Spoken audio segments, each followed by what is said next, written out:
Sabem, uma cerimônia, um evento qualquer, seja de aniversário, casamento, inauguração de algum salão, de um templo, de uma catedral, ou de um órgão público, do espaço de funcionamento de alguma coisa de interesse popular, quando as pessoas comparecem, e isto representa a sua ideologia, a sua visão de vida, o seu psiquismo, os valores que conduzem as pessoas. Aquelas que dão um ar de bajulação, as principais figuras presentes, donas do evento, ou aquelas que possam apresentar vantagens, apresentar alguma coisa que falte e que seja do interesse, como um emprego, como uma apresentação para outra grande figura, como marcação de um encontro com outra personalidade, enfim, o modo como as pessoas se apresentam num determinado evento social representa simbolicamente o que as pessoas são, a sua ideologia, a sua visão de vida, a sua postura no mundo, a sua dinâmica existencial nas relações com os outros, com a sociedade, com o país, com o mundo. Isso é muito claro no Evangelho desse domingo, o último de agosto, 31, que é o de São Lucas, no capítulo 14, versículo 1, depois do versículo 7 ao versículo 14. Leiam aí, por favor. Comecem a construir a reflexão a partir de vocês mesmos, porque nós voltaremos logo após a vinheta para a reflexão e análise aplicativa desse texto em nossas vidas. Em nome do Pai, do Filho e do Espírito Santo. Amém.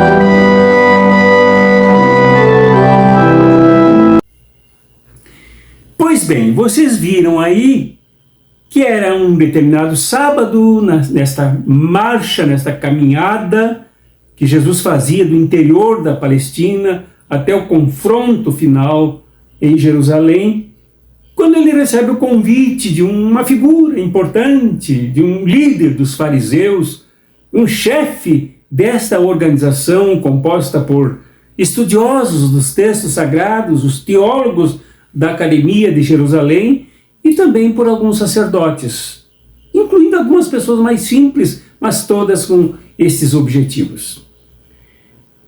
Nesta festa, dois tipos de banquetes, dois tipos de pessoas se demonstraram aqui. Um tipo é daqueles que querem os primeiros lugares, mais próximo possível do dono da festa, de quem as convidou, de quem pode lhes oferecer alguma coisa. Como, por exemplo, um emprego, como, por exemplo, a indicação para alguém, como, por exemplo, até um simples reconhecimento de que a pessoa chegou, deu o seu nome e se apresentou como uma pessoa também se autossignificando como importante. Jesus, que estava na festa, convidado por um fariseu, e não se negou a comparecer a um evento, ao almoço oferecido por esse representante do legalismo, pelo representante da compreensão dominante da lei, lá estava ele, para ser observado. Na verdade, ele foi convidado para ser observado pelos fariseus, pelos sacerdotes, por aqueles que queriam flagrá-lo em alguma quebra da lei, em alguma quebra de todo este arcabouço da dominação. Ele que ali comparecera numa festa feita a mando desse chefão, que certamente contou com muita gente trabalhando para que a festa acontecesse, mas eles desconheciam a lei deles mesmos quando se referia a eles, né, de que no sábado é proibido a todos os escravos, a todos os trabalhadores e trabalhadoras, aos animais, a todos trabalharem, porque é dia de descanso. Jesus observou, como era observado, ele observou tudo.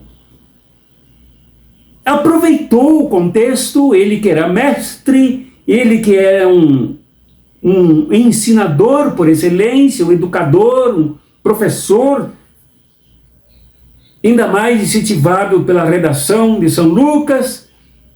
Jesus não perdeu a oportunidade de ensinar.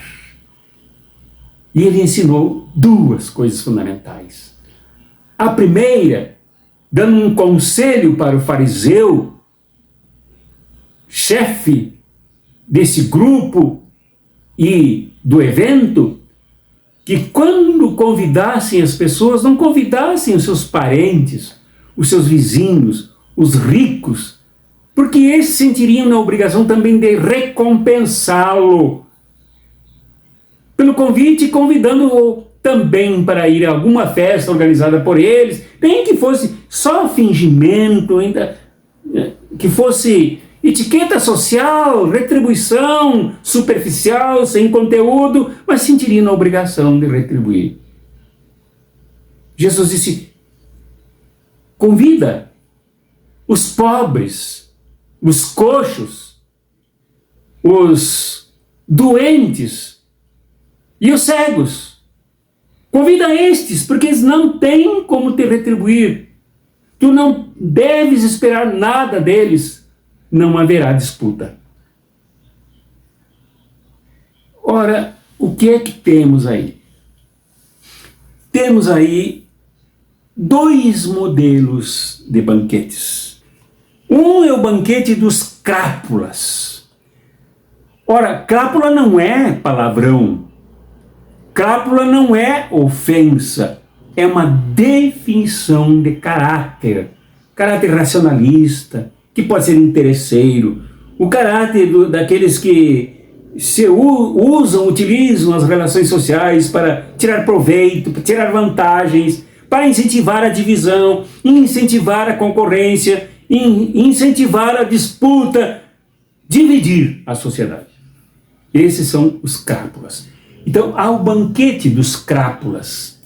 Este banquete dos crápulas é sempre giratório em torno de interesses absolutamente perversos, egoístas, centrado nos interesses individuais da casta dominante. E Jesus logo viu isso. Logo percebeu este mau cheiro dos crápulas. Esse mau cheiro de um banquete que serve não somente pratos de comidas gostosas, mas a podridão do que esses crápulas representam, do que esta sociedade cástica, essa sociedade de castas, essa sociedade farisaica, esta sociedade dominante significa. O banquete também é assim, tanto quanto é a sociedade deles. Então, por isso Jesus pediu, não sirvam para os amigos, para os vizinhos, para os parentes, para os ricos. Porque os banquetes são só para esses, né? Para aqueles que são ciumentos, para aqueles que são invejosos, para aqueles que são egoístas, para aqueles que só querem para si. Esse não é o banquete de Jesus. Esse é mais parecido com o banquete de Herodes, dos assassinos, dos que traem, dos que decapitam João o Batista, que eliminam os profetas, que observam não com observação filosófica, para descobrir a realidade, descobrir a verdade, descobrir o funcionamento das coisas, descobrir o estar no mundo, mas é observar dedo durista, calunioso, injurioso, de quem se encontra sempre à espreita para trair o Messias, trair Jesus. Desses banquetes, a sociedade capitalista, por exemplo, está farta. Muitos banquetes assim, nesse estilo. Muitos banquetes dos puxa-sacos. Muitos banquetes dos bajuladores. Muitos banquetes que reúnem os mais miseráveis ricaços exploradores do povo e dos miseráveis. Aqueles que geram miséria, pobreza e abandono nos preferidos de Jesus. No Brasil, nós vivemos muitos banquetes desses, no mundo também. Há pouco tempo, o presidente da Câmara dos Deputados aqui no Brasil, Câmara Federal, ajudou a aprovar uma lei que prejudicava o povo, prejudicava os trabalhadores e trabalhadoras, prejudicava os interesses populares e depois voltou para o seu estado, sua cidade, para beber uísque na boca da garrafa e assim como que debochar do povo brasileiro. Lhe custou caro isso. Provavelmente a sua reeleição no ano que vem para voltar à Câmara dos Deputados. Porque ele é o típico integrante deste banquete da morte, esse banquete da exclusão, esse banquete da marginalização, esse banquete mal cheiroso porque é apodrecido. No mundo em que, por exemplo, uma grande potência mundial, me refiro aqui aos Estados Unidos,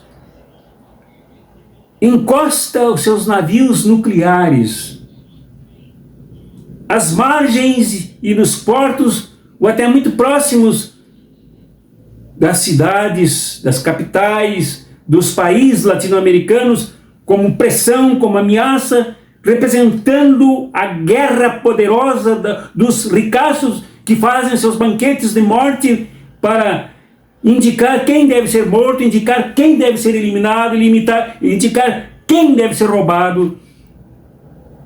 Precisamos mostrar que esse banquete existe e não só se realizou no tempo de Jesus. Ele é um modelo de vida, ele é um modelo de ideologia, ele é um modelo de ação. Quando olhamos ali mais adiante no Oriente Médio, o que Israel faz, Israel sionista, o Israel socio-nazista, contra o povo palestino, tirando-lhe o pão, lhe tirando, pior do que isso, a vida, e eliminando o futuro, matando as crianças, os jovens, os adolescentes, as mães, as mulheres, também médicos, padres, rabinos, que não concordam com isso, sheiks islâmicos, trabalhadores e trabalhadoras, jornalistas, como aconteceu com 5 assassinados nessa semana. Vê-se que os banquetes da morte existem, muito próximos do que compreendeu Jesus no seu tempo, enquanto almoçava na casa desse fariseu. Mas felizmente não existe só o banquete mal cheiroso, apodrecido e apodrecedor. Existe também o banquete messiânico, aquele indicado por Jesus. E os convivas, os convidados são outros. São exatamente as vítimas desse primeiro banquete. É o banquete que inclui o coxo, que inclui o cego, que inclui os doentes, que inclui os excluídos pelo primeiro banquete e os seus banqueteiros. Este banquete é também um modelo. É um outro modelo, é um modelo contraditório ao primeiro, é um modelo diverso, é um modelo caminho, é um modelo de outro tipo de ideologia, que deveria ser o que nos alimentaria, deveria nos alimentar sempre. Não é somente um banquete com comida, com bebidas, com festejos. Esse modelo é um sistema de relacionamento, é um paradigma valoroso de comunhão entre as pessoas em busca de justiça, como nós vimos no domingo passado.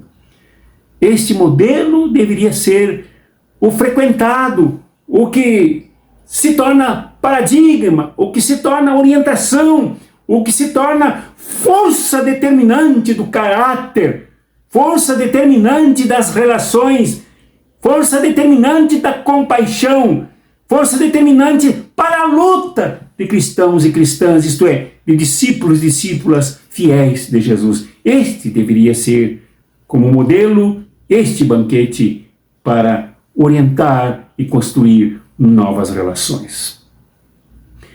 Estamos diante de dois banquetes o momento todo.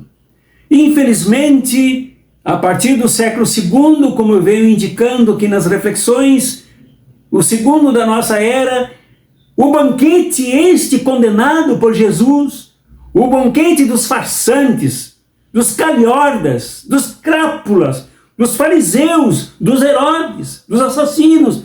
Esse banquete tem crescido e contado com muita gente que se diz seguidora de Jesus e que diz amém, aleluia, glória a Deus nos templos e ignora que o seu banquete deveria ser outro, que o seu banquete deveria ser aquele que, ao seguir Jesus, abre as portas e escancara as mesas para os coxos, para os pobres, para os abandonados, para os excluídos. Este é o modelo, mas um modelo não só para fazer festas, não somente para estender banquetes, para servir comida farta, doces, guloseimas que satisfazem, mas com o compartilhamento de tudo que há de bom na vida, de tudo que há de bom no trabalho dos trabalhadores e trabalhadoras, tudo que há de bom dos frutos daquilo que tiramos da terra deveria ser compartilhado com todas e com todos. Então é chegado o momento de avançarmos mais na busca deste banquete. Busca enquanto se ajuda a construir esse banquete como discípulos e discípulas de Jesus. Ajuda no sentido de que nos entreguemos a uma luta hoje por um novo modelo mundial de relações.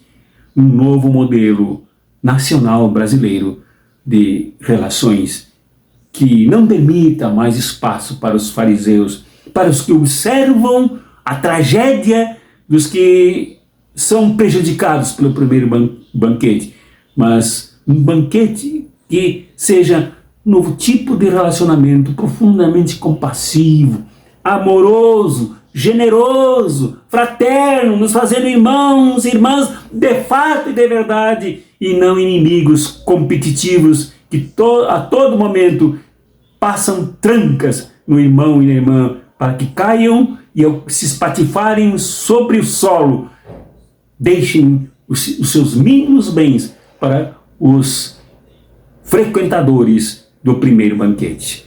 Seja este banquete, meu irmão, minha irmã, o teu modelo de vida. Seja este banquete o dominante dos teus valores e dos meus também. Seja esse banquete o que determine a nossa fidelidade a Jesus.